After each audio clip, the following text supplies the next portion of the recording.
Hi, this is Deborah Atkinson, the voice for fitness and the author of The Dollars and Cents of Selling Exercise, How to Promote Personal Training with Integrity.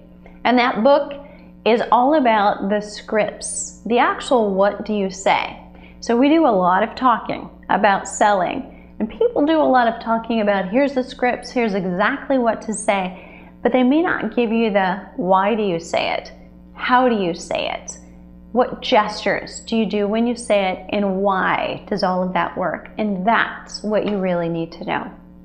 So, why'd you click on this button? My guess is you're a personal trainer and you're working with overweight and obese populations, or want to, and you can't hold on to them. So they start, but they stop. It's like the flock of exercisers that come in the door in January. And by February, at Valentine's Day, most of them are gone. Because it's true, we're still looking at the same dropout rate that we've always had. The attrition rate is still about 50% within the first 3 to 6 months. That number has not gotten any better over the last 25 to 30 years. When I first started out as a student in exercise science, that's what I was saying 28 years ago. That's not good. So here's what we need to do about it. And the very first thing is clothes. So stop what you're doing right now and look down. If you are at work, came from work, what did you wear today? So if your clothes are tight-fitting, they're revealing, and they show your form really well, we as fitness instructors and trainers sometimes will use that in reasoning that people can see my form better when I'm demonstrating exercises.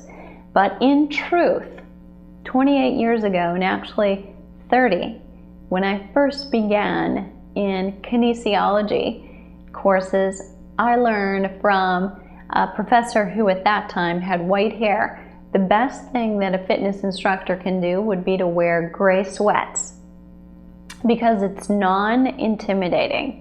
Because the majority of us, and I include myself and flatter myself in saying that, but to an overweight or an obese person, we are intimidating. We look too good to be true. They don't think, when they look at us, that we get it. They don't think that we have any empathy, and that's a big word. We need to be empathetic, understanding. Not sympathetic, but understanding of what it feels like to be in their shoes. So really knowing what it feels like not to be able to sit down in a theater seat, not to be comfortable sitting in an airplane seat next to someone else, taking up too much room and not being able to get up easily. So those kinds of things, they infer that we're not going to get. And the truth is we probably don't.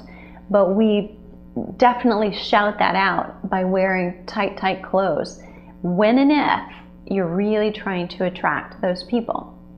So if these words have come out of your mouth before, if you said, when I personal train, I really love to work with those people who love to work really hard, the obese and the overweight population are not for you.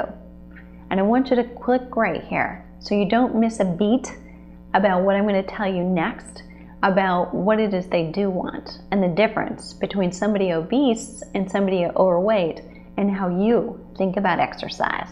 So rethink your dress code. Think about the message it sends, especially when you go out in public and you're trying to send a message that you're a welcome environment, because many of them are not coming in the first place because of what they perceive they're going to see when they get there. So make sure you represent yourself in photos and images online, and they see themselves